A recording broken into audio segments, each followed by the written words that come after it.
Hai Sobat Sapa, balik lagi bersama saya Felix di sini dalam Sapa Kamu. Dan pada episode kali ini saya ingin mengajak Sobat Sapa untuk melihat lebih dekat lagi perjalanan yang penuh dinamika dari sebuah provinsi muda di Indonesia. 12 tahun bukanlah soal angka, bukan juga sekedar perayaan waktu yang berlalu. Lebih dari itu, 12 tahun adalah perjalanan panjang yang penuh perjuangan, harapan, dan keputusan-keputusan besar. Di satu sisi, Kaltara punya potensi luar biasa dengan kekayaan alam yang melimpah. Namun di sisi lain, perjalanan menuju kemajuan dan kesejahteraan tidaklah mudah. Infrastruktur yang terbatas, tantangan pemerataan pembangunan, hingga pengelolaan sumber daya alam yang berkelanjutan menjadi PR besar yang harus dihadapi. Tapi di sini kita tidak berbicara tentang kemunduran, kita berbicara tentang peluang yang mungkin hanya terlihat bagi mereka yang cukup berani untuk menggali lebih dalam. Apakah Kaltara benar-benar siap untuk tumbuh dengan cepat atau justru semakin terperosok dalam ketergantungan pada sektor ekstraktif yang rentan? Apakah peluang yang ada sudah dimanfaatkan dengan maksimal atau malah terbuang sia-sia? Mari kita bahas dalam Sapa Kamu, 12 tahun lahirnya Kaltara, tantangan dan peluang.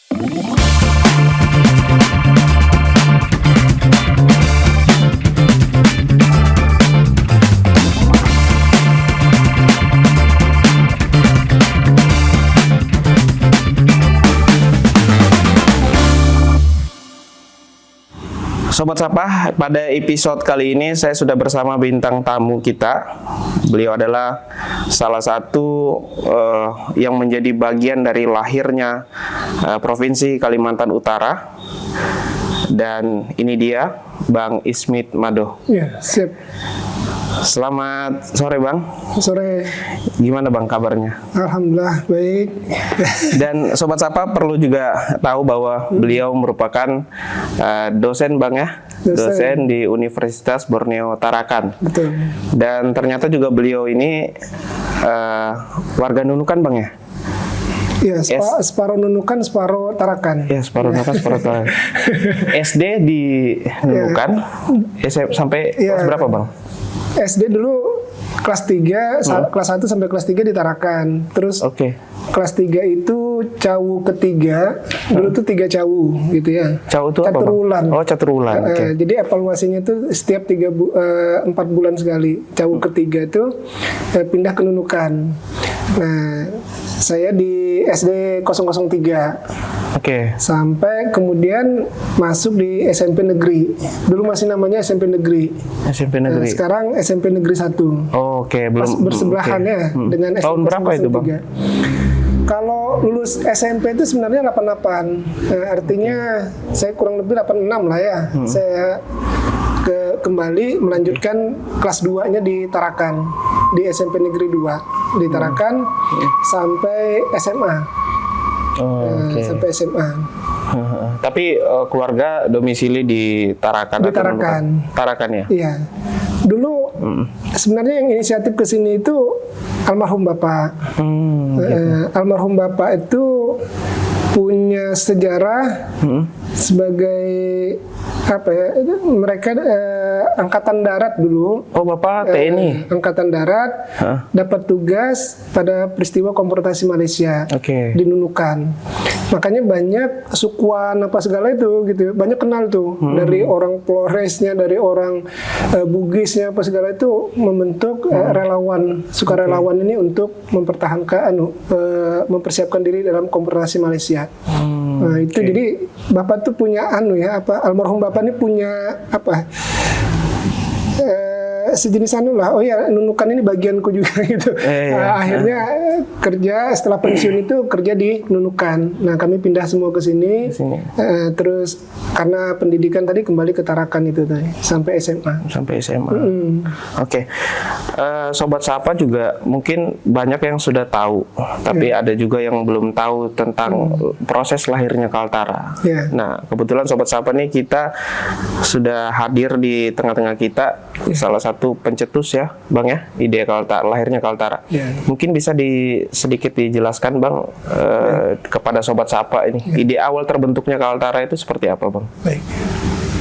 Ya, saya pertama merasa berterima kasih kepada Sapa Kamu gitu ya, podcast yang insya Allah nanti ke depan besar. Amin, amin Bang. Di Nunukan ini gitu, dan saya bukan merasa gembira karena penting untuk menyampaikan gitu ya, menyampaikan proses pendirian Kalimantan Utara, tugas yang harus diemban. Kenapa itu penting? Karena memang poin utama itu kalau boleh dibilang ide Kaltara itu memang lahir dari mahasiswa utara.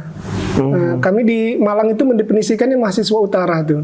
Karena posisi letak kita di bagian utara, Bang, namanya mahasiswa utara. Jadi ada identitas mahasiswa Kaltim, khususnya di Malang, di Jogja, yang kuliah di Malang gitu ya, di Jogja, di Makassar, di 3 kota besar inilah ya, selain di Surabaya, di Bandung, di Jakarta, di Semarang, itu memang ada satu ikatan sosial sih sebenarnya gitu. Jadi yang asalnya dari utara, kami dulu definisikan utara itu termasuk Kabupaten Berau gitu. Jadi mahasiswa anak-anak Berau itu lebih senang bergaul dengan anak Bulungan, Tarakan gitu. Nah, Tarakan sama Nunukan nih sudah kayak satu kesatuan sudah tuh, sudah satu nyawa lah ibaratnya itu di beberapa kota gitu ya, untuk melanjutkan studi itu. Nah, kami mendefinisikan sebagai anak utara gitu. Nah, tapi lepas dari itu sebenarnya yang utama itu memang pengaruh gitu ya. Khususnya di tahun 90-an. Di 90-an awal itu pengaruh mahasiswa utara di satu wadah organisasi mahasiswa Kaltim pada saat itu. Namanya itu KPMKT, Keluarga Pelajar Mahasiswa Kalimantan Timur. Ya, itu cabangnya di kota-kota besar ini tadi. Ada KPMKT cabang Malang, Jogja dan sebagainya kayak gitu ya. Yang didefinisikan sebagai mahasiswa Kaltim yang kuliah di luar Kaltim. Nah, mendirikan cabang KPMKT. Nah, KPMKT itu terutama Malang, Makassar sama Jogja itu yang paling tua. Malang, Jogja sama Makassar itu yang paling tua. Itu sudah berdiri di akhir tahun 50.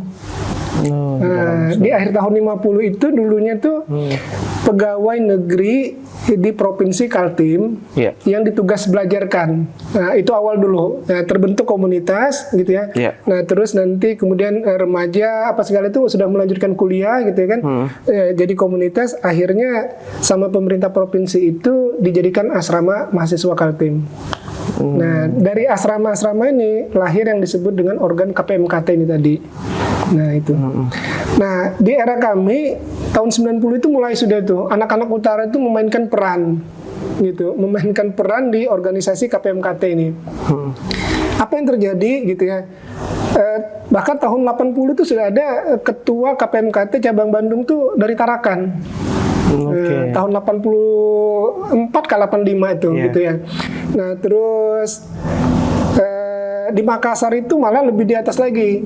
Pak Wali Kota Tarakan, Pak Dr. Yusuf SK. Itu generasi awal asrama Mula Warman 1 dan ketua KPMKT di Makassar pada saat itu. Terus nanti masuk di Malang itu tahun 90-an itu anak Nunukan yang jadi ketua KPMKT cabang. Namanya Sabri Syukur. Nah, itu. Nanti di Jogja itu ketua pusat DPPR KPMKT itu dari Tarakan. Dr. Catur Hendratmo. Kalau di Makassar itu ya mulai Pak Yusuf gitu, ada Bang Parlan. Nah, itu dari Nunukan sih sebenarnya dia itu. Cuman kemudian jadi pegawai negeri di Tarakan. Itu Bang Parlan itu ketua KPMKT 2 periode. Nah, terus anak Tarakan namanya Sabarudin almarhum, itu juga KPMKT. Nah, hegemoni mahasiswa utara di tahun 90 itu makin besar itu. Makin besar, menduduki organ-organ di KPMKT, beberapa KPMKT. Nah, disitulah pergerakan mulai gitu. Mulai dibangun. Nah, itu permasalahan pertama. Terus kedua, yang mendasari itu sebenarnya terjadi disparitas pembangunan. Itu yang selalu kami diskusi itu. Artinya gini, Kaltim itu penyumbang terbesar ke negara, gitu ya, sebagai devisa negara dari hasil sumber daya alamnya apa segala. Terus kembali ke Kaltim itu minim. Apa aja itu Bang? Penyumbang dari sektor apa? Ya migasnya itu. Terus minerba tuh, mineral batu bara apa segala itu besar itu. Kedua setelah Provinsi Riau sebelum pemekaran. Terbesar kedua setelah Provinsi Riau. Nah, itu tapi kembali untuk pembangunan gitu ya, itu minim sekali gitu, minim sekali. Nah, disitulah mulai gejolak tuh KPMKT itu untuk menyuarakan keadilan tadi. Nah, dalam konteks itu ya apa namanya itu ketimpangan pembangunan antara Jawa dan di luar Jawa. Itu menjadi branding itu. Sebelum masuk ke sana Bang, tapi KPMKT itu lahir memang sebagai dorongan lahirnya itu karena mau bentuk atau memisahkan dari Kaltim atau belum ada tercetus itu ya? Belum. Jadi prosesnya gini, kan di akhir tahun 50 itu komunitas tadi ya, yang pegawai negeri di Provinsi Kaltim yang ditugas belajarkan. Nah, setelah itu sudah mulai yang kuliah-kuliah. Nah, terbentuklah komunitas mahasiswa Kaltim. Dari komunitas mahasiswa Kaltim itu lahir ikatan pelajar ceritanya tuh. Nah, dari ikatan pelajar itu berubah menjadi KPMKT. Nah, itu organ mahasiswa gitu ya. Nah, di organ mahasiswa KPMKT ini, keluarga pelajar mahasiswa Kaltim, orang-orang utara itu seperti spesial itu, mahasiswa utara itu akhirnya berebut lah ya, berebut menduduki jabatan sebagai ketua KPMKT. Itu kan. Nah, momentum besar itu di tahun 90. Gitu. Nah, itu faktor pertama itu. Artinya begitu. Ini sebagai motivasi bahwa kita orang-orang di utara itu juga sebenarnya punya kemampuan yang sama dengan mahasiswa yang ada di selatan Kaltim. Waktu itu. Jadi menduduki jabatan ketua KPMKT gitu ya, di organ apa segala. Nah, masuk di tahun 90 diskusi masalah disparitas pembangunan tadi antara Jawa di luar Jawa gitu. Nah, itu memainkan peran, bahkan nanti sampai demo ke Jakarta itu dilakukan KPMKT. Nah, masuk kemudian di tahun 99 lahir Undang-Undang Otonomi Daerah. Nah, otonomi daerah itu memberikan peluang bagi hasil migas, gitu ya, di hubungan keuangan pusat dan daerah. Itu sekarang undang-undang ini kan keuangan daerah itu namanya itu ya. Nah, itu berbicara tentang bagi hasil migas. Nah, DBH ya Bang? Ya, DBH, dana bagi hasil.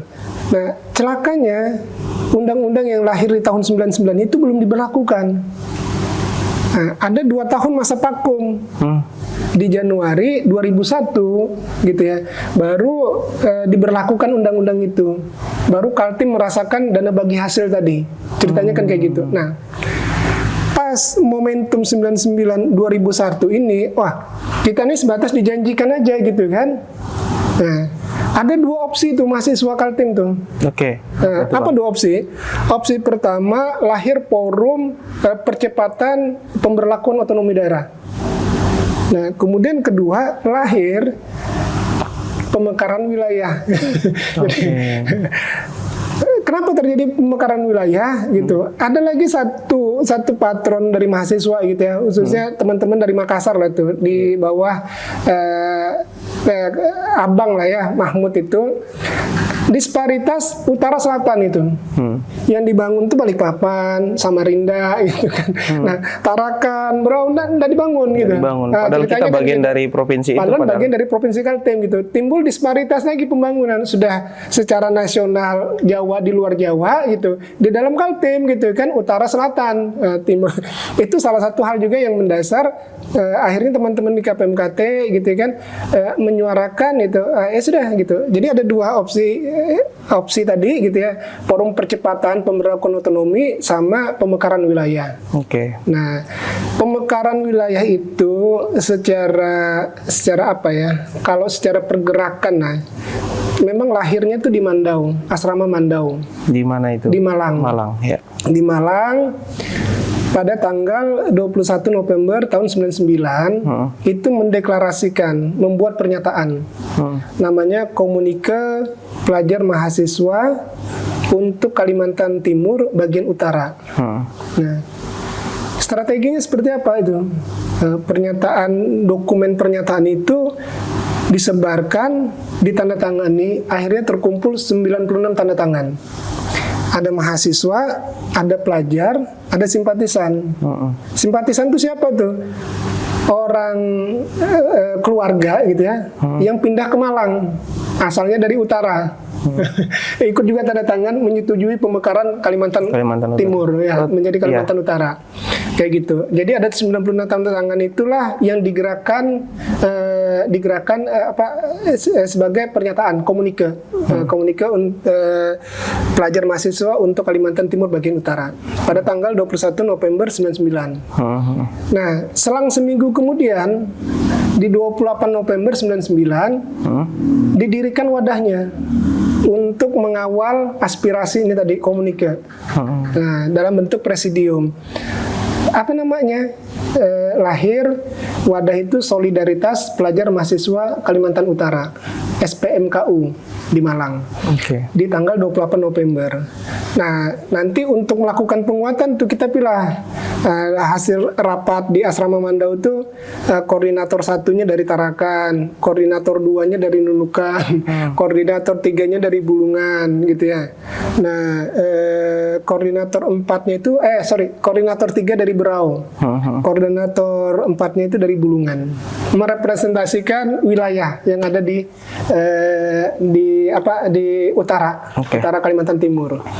Nah, setelah itu mulailah pergerakan itu. Mulai pergerakan wacana itu di November 99 itu sampai 2002. Nah, pada saat 2002 sudah gitu kan, akhirnya diambil alih pemuda KNPI representasinya waktu itu. Mereka ngadakan pertemuan pemuda KNPI seutara Kaltim, dilaksanakan di Tarakan, dilaksanakan di Nunukan itu. Nah, wacana itu makin ramai di utara Kaltim pada saat itu. Sampailah nanti di 2003 lahir musyawarah masyarakat Kalimantan Utara di Tanjung Selor. Dari musyawarah itu melahirkan Dewan Presidium. Dewan Presidium Perjuangan Pendirian Provinsi Kalimantan Utara. Nah, ide mahasiswa itu diambil alih sama masyarakat di tahun 2003 itu. Diambil alih sama masyarakat gimana maksudnya itu, Bang?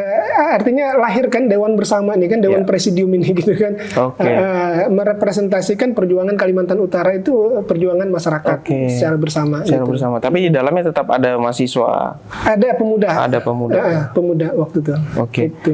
Nah, terus di dalam proses perjuangan itu ada tantangan nggak tuh, Bang? Ada perlawanan nggak tuh? Apa aja itu, Bang, bisa disampaikan? Jelas. Pro kontra itu pasti terjadi gitu. Apalagi setelah tahun 2001. Per Januari 2001 itu kan diberlakukan Undang-Undang Otonomi Daerah. Nah, dana bagi hasil itu turun tuh.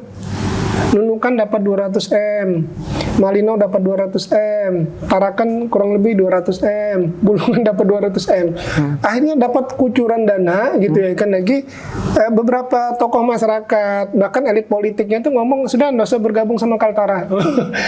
Sampai kayak gitu. Berarti kabupaten-kabupaten di Kaltara waktu itu dapatnya 200 M seragam, Bang. Kurang lebih lah. Ya. Yang paling besar di mana? Media. Yang paling besar di mana? Aduh, saya enggak memastikan tuh. Enggak memastikan ya. Tapi maksudnya angka segitu saat itu belum cukup gitu. Dari media itu ada pemberitaan kan bahwa dapat jatah dari bagi hasil itu, dari migas itu. Tapi waktu itu memang di Kabupaten Kaltara, maksud saya untuk sektor migas itu memang lebih banyak di Balikpapan ya? Lebih banyak di Balikpapan. Balikpapan kan banyak tuh Kutai segala itu kan di Bontang apa juga. Tapi ketika misalnya kabupaten kota di Kaltara itu mintanya, oh kami harus sama rata dong dengan Balikpapan, nggak gitu juga mintanya maksudnya? Undang-undang itu menjelaskan pembagian sekian persen sudah. Oh sudah. Jadi kabupaten atau kota induk penghasil sekian persen, provinsi